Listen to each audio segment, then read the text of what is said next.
ഇതാ നമ്മൾ ഇതിലിടുന്ന കെട്ട് ഇതിന്റെ ബാക്ക് വശത്ത് കെട്ടനങ്ങനല്ല ഈ മാവനങ്ങനല്ല അതെ. നമസ്കാരം, ഞാൻ നിങ്ങളുടെ വരുൺ ഗോപി. എന്റെ ഈ ചാനൽ നിങ്ങൾ ഒരുപാട് കെട്ടുകൾ പഠിച്ചതാണ്. എനിക്ക് തോന്നുന്നു 250 മുകളിൽ കെട്ടുകളുടെ വീഡിയോ ഞാൻ ഈ ചാനൽ അപ്ലോഡ് ചെയ്തിട്ടുണ്ട്. നമ്മുടെ നിത്യാവശ്യത്തിന് ഉപയോഗിക്കുന്ന കെട്ടുകളാണ് പലതും. വളരെ സിമ്പിൾ ആയിട്ടുള്ള കെട്ടുകളാണ് നമ്മൾ പലതും ഈ ചാനലിൽ ചെയ്തിരിക്കുന്നത്. ഉദാഹരണം പറഞ്ഞാൽ ചൂല് കെട്ടുന്നത്, അതുപോലെ താലി കെട്ടുന്നത്, ഊഞ്ഞാല് കെട്ടുന്നത്, തൊട്ടില് കെട്ടുന്നത്, അതുപോലെ കിണറിൽ വീണ വസ്തുക്കൾ എടുക്കാനുള്ള കെട്ട്, ചെടിച്ചട്ടി കെട്ടി തൂക്കാനുള്ള കെട്ട്, ഇങ്ങനെ പല തരത്തിലുള്ള വളരെ സിമ്പിൾ ആയിട്ടുള്ള ഒരുപാട് കെട്ടുകളാണ് നമ്മൾ ഈ ചാനലിൽ പഠിച്ചത്. ഇന്ന് നമ്മൾ തികച്ചും വ്യത്യസ്തമായ ഒരു കെട്ട് പഠിക്കുന്നു. ഈ കെട്ട് നമ്മൾ മുമ്പ് മറ്റൊരാവശ്യത്തിന് ഉപയോഗിച്ചിട്ടുണ്ട്, പക്ഷേ ഒരു ആവശ്യം പഠിക്കുന്നു. ആവശ്യം ഇതാണ്: ഒരു ഏണി. നമ്മൾ സാധാരണ ഒരു ഏണി ഒരു മരത്തിന് മുകളിലോ അല്ലെങ്കിൽ തെങ്ങിന് മുകളിലോ ചാരി വെച്ചിട്ട് വർക്ക് ചെയ്യുമ്പോൾ നമ്മൾ അതൊന്ന് ആ ഏണി ഒന്ന് സ്റ്റെബിലൈസ് ചെയ്യാൻ വേണ്ടിയിട്ട് നമ്മളൊന്ന് കെട്ടി വെക്കാറുണ്ട്. പലപ്പോഴും പലരും ഇങ്ങനെ ചുമ്മാ ചുറ്റി വെക്കാറാണ് ചെയ്യാറ്. എന്നാൽ അത് ആ ഏണിയിൽ നിന്ന് വളരെ സേഫ് ആയിട്ട് വർക്ക് ചെയ്യാൻ ഏത് തരത്തിൽ കെട്ടാം എന്നതാണ് നമ്മൾ ചെയ്യാൻ പോകുന്നത്. ഇവിടെ നമ്മൾ ഉപയോഗിച്ചിരിക്കുന്നത് സ്ക്വയർ ലാഷിംഗ് എന്ന് പറയുന്ന ഒരു കെട്ടാണ്.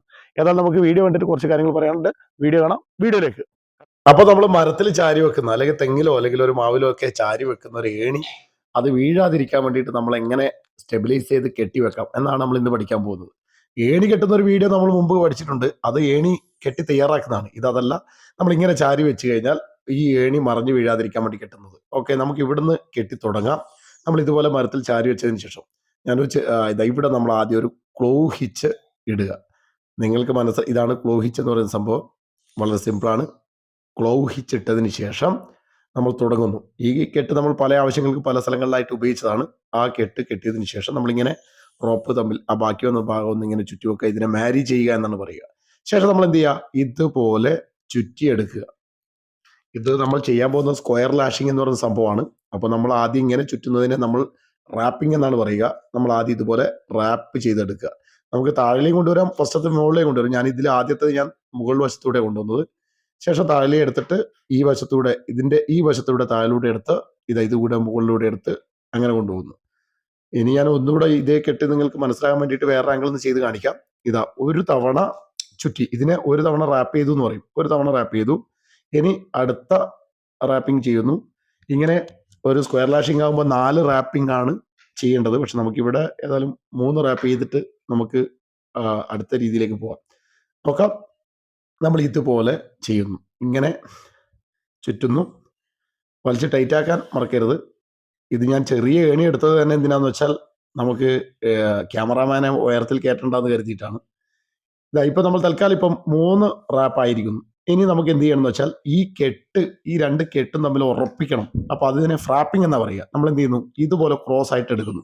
ശേഷം ഈ കെട്ടും ഈ കാണുന്ന 2 കെട്ട്, ഈ കെട്ടും ഈ കെട്ട്, ഇത് വലിച്ച് ടൈറ്റ് ആക്കിയാൽ വേണ്ടത്. അപ്പൊ അതിനെന്ത് ചെയ്യുന്നു? നമ്മൾ ഇതുപോലെ റോപ്പ് കൊണ്ടുപോയിട്ട് റോപ്പ് ഇതുപോലെ കൊണ്ടുപോയിട്ട് വലിച്ച് ടൈറ്റ് ആക്കുന്നു. ഏതായാലും സ്ക്വയർ ലാഷിങ്ങിന് വലിച്ച് ടൈറ്റ് ആക്കുന്നു. സ്ക്വയർ ലാഷിങ്ങിന് 4 റാപ്പിങ്ങും 3 ഫ്രാപ്പിംഗ് ആയിരിക്കും നല്ലത്. ഈ പ്രോസസ്സിനെ ഫ്രാപ്പിംഗ് എന്നാ പറയുക. ഈ കെട്ടിനെ ടൈറ്റ് ആക്കുന്ന പ്രോസസ്സിനെ ഫ്രാപ്പിംഗ് എന്നാണ് പറയുക. അപ്പൊ ഇതുപോലെ വലിച്ച് നല്ല ഉറപ്പിച്ച് ടൈറ്റ് ചെയ്യുന്നു, ഉറപ്പിച്ച് ഫ്രാപ്പ് ചെയ്യുന്നു. ഇപ്പൊ ഏതായാലും ഇതിലിപ്പം 3-3 ചെയ്തത്, 4-3 ആയിരിക്കും നല്ലത്. അതാണ് ഒരു സ്റ്റാൻഡേർഡ് ഫ്രാപ്പിങ്ങിന്റെ എണ്ണം. ശേഷം നമ്മൾ 3 ഫ്രാപ്പ് ചെയ്തതിന് ശേഷം നമ്മൾ എന്ത് ചെയ്യുന്നു? ഈ റോപ്പ് ഇവിടെ കെട്ടി അവസാനിപ്പിക്കുന്നു. തുടങ്ങിയത് ഈ ഭാഗത്താണ്, ഇവിടെ നമ്മൾ അവസാനിപ്പിക്കുന്നു. വളരെ സിമ്പിളായിട്ട് നമ്മൾ നേരത്തെ കെട്ടി അതേ ക്ലോ ഹിച്ച് തന്നെ ഇട്ടിട്ട് നമുക്ക് എന്ത് ചെയ്യാം? അവിടെ അത് അവസാനിപ്പിക്കാം. വലിച്ച് ടൈറ്റ് ആക്കിയതിന് ശേഷം അവസാനിപ്പിക്കാം.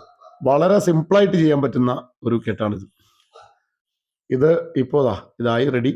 ഇനി കെട്ട് അനങ്ങൂല. ഇത് നല്ല ഉറപ്പായി. പിന്നെ ബാക്കി വന്ന റോപ്പ് നമ്മളിങ്ങനെ ഏണി തന്നെ ഇട്ട് വെക്കണ്ട. എന്ത് ചെയ്യുക? അത് ആ ഒരു റൗണ്ട്സിൽ ചുറ്റിയിട്ട്, ഏണിയുടെ ആ റൗണ്ട്സിൽ ചുറ്റിയിട്ട് എന്ത് ചെയ്താൽ മതി?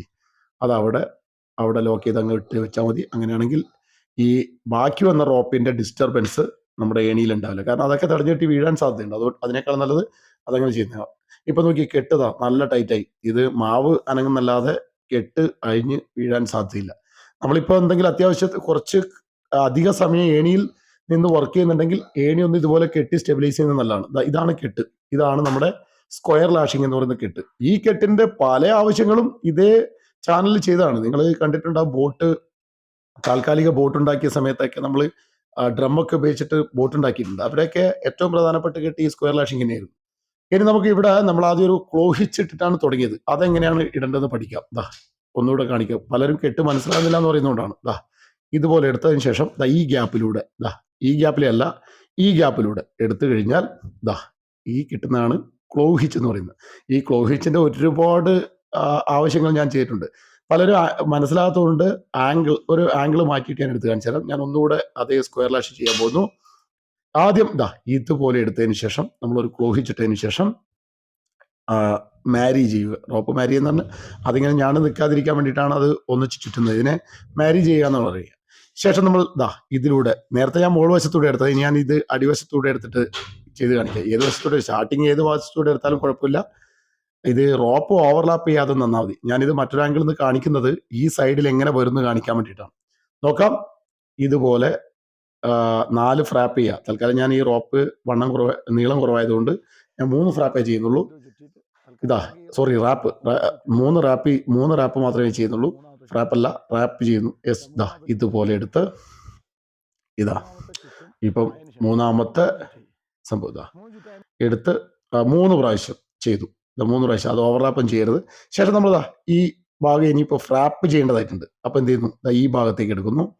ഈ ഭാഗത്തേക്ക് എടുത്തതിന് ശേഷം വലിച്ച് നോക്കി വലിച്ച് ടൈറ്റ് ആക്കുക. ഒന്ന് വലിച്ച് ടൈറ്റ് ആക്കിയിട്ട് ഒരു ഫ്രാപ്പായി. തൽക്കാലം 3 ഫ്രാപ്പ് നമുക്ക് ചെയ്യാം. ഓക്കെ, ഞാൻ വീണ്ടും ആവർത്തിക്കുന്നു. 4 റാപ്പും 3 ഫ്രാപ്പായിരിക്കും ഏറ്റവും നല്ലത്. വലിച്ച് ടൈറ്റ് ആക്കുക. ഇതുപോലെ വലിച്ച് ടൈറ്റ് ആക്കി ശേഷം വീണ്ടും ഒന്ന് വലിച്ച് ടൈറ്റ് ആക്കി. 3ആയതിനു ശേഷം നമുക്കിവിടെ ഒരു ക്ലോ ഹിച്ചിട്ട് തന്നെ അത് ക്ലോസ് ചെയ്യാം. ആ റോപ്പ് കെട്ട് ഇവിടെ അവസാനിപ്പിക്കാം. ഇതുപോലെ എടുത്തിട്ട് ഇങ്ങനെ ഒന്നിട്ടതിന് ശേഷം ഒന്നുകൂടെ വലിച്ച് അങ്ങോട്ട് ടൈറ്റ് ആക്കിയതിന് ശേഷം ഒന്നുകൂടെ അതേ രീതിയിൽ എടുത്തിട്ട് അവിടെ നമുക്ക് എന്ത് ചെയ്യാം? ക്ലോസ് ചെയ്യാം. ആ കെട്ട് അവിടെ ക്ലോസ് ആയി. പിന്നെ നേരത്തെ പറഞ്ഞ പോലെ തന്നെ ബാക്കി വന്ന റോപ്പ് നമ്മൾ എന്ത് ചെയ്യും? വെറുതെ ഏണിയിലിട്ടിട്ട് അത് നമുക്ക് വർക്ക് ചെയ്യുമ്പോൾ ഡിസ്റ്റർബ് ആവും. അതുകൊണ്ട് നമ്മളത് ചുറ്റി വെച്ച് അവിടെ അത് ക്ലോസ് ചെയ്ത് വെക്കുന്നത് നല്ലതായിരിക്കും. അവിടെ ഒരു ക്ലോസ് ചെയ്ത് വെച്ച് കഴിഞ്ഞാൽ വലിയ ബുദ്ധിമുട്ടുണ്ടാവില്ല. ഇതാണ് നമ്മുടെ കെട്ട് എന്ന് പറയുന്നത്. അതായത് ഏണി അനങ്ങാതിരിക്കാൻ വേണ്ടിയിട്ട് കെട്ടുന്ന കഴുത. ഇതിനിപ്പോൾ എത്ര പെട്ടെന്നൊന്നും ചെരിഞ്ഞ് വീഴാൻ സാധ്യതയില്ല. മാത്രമല്ല ഇതിപ്പം കുലുക്കുന്ന സമയത്ത് ആ മാവ് കുലുക്കുന്നല്ലാതെ ഏണിക്ക് അങ്ങോട്ടും ഇങ്ങോട്ടും ഒരു നീക്കമില്ല. നമ്മൾ കറക്റ്റായിട്ടുള്ള ആംഗിളിൽ വെച്ചിട്ട് കറക്റ്റായിട്ട് കെട്ടിക്കഴിഞ്ഞാൽ ഈസി ആയിട്ട് നമുക്ക് ഏണിയിൽ നിന്ന് വർക്ക് ചെയ്യാൻ പറ്റും. ഓക്കെ, നമ്മൾ ഏണി കെട്ടുന്ന കെട്ട് ഇവിടെ നമ്മൾ ഉപയോഗിച്ചിരിക്കുന്ന സ്ക്വയർ ലാഷിംഗ് എന്ന് പറയുന്നത് ലാഷിംഗ് ആണ്. ഈ ലാഷിംഗ് നമ്മൾ പല ആവശ്യങ്ങൾക്കും ഇതേ ചാനലിൽ നമ്മൾ വീഡിയോ ചെയ്തതാണ്. നമ്മൾ മുമ്പ് ഉറപ്പുള്ള ഒരു ഏണി കെട്ടിയിട്ടുണ്ട്. ആ ഏണിയിൽ കെട്ടിയതൊക്കെ നമ്മൾ സ്ക്വയർ ലാഷിംഗ് ആണ്. അതുപോലെ നമ്മളൊരു ബോട്ട്, താൽക്കാലിക ടെമ്പററി ബോട്ട് കെട്ടിയ ഒരു വീഡിയോ ഞാൻ ചെയ്തിട്ടുണ്ട്. ആ കെട്ടിലും ഒരു റാഫ്റ്റ് കെട്ടിലും ഏറ്റവും കൂടുതൽ ഉപയോഗിച്ചിരിക്കുന്നത് സ്ക്വയർ ലാഷിംഗ് എന്ന് പറയുന്ന ഈ കെട്ട് തന്നെയാണ്. വീഡിയോ ഇഷ്ടമായി ലൈക്ക് ചെയ്യുക. കൂടാതെ നിങ്ങൾ ഈ ചാനൽ ആദ്യമായിട്ടാണ് കാണുന്നതെങ്കിൽ ദയവേദ സബ്സ്ക്രൈബ് ബട്ടൺ ഒന്ന് പ്രസ് ചെയ്തേക്ക്. കൂടാതെ നിങ്ങളുടെ വിലയേറിയ നിർദ്ദേശങ്ങൾ താഴെ കമന്റ് രൂപത്തിൽ പറഞ്ഞേക്ക്. വീഡിയോ കണ്ടതിന് നന്ദി. Thank you very much. Have A nice day.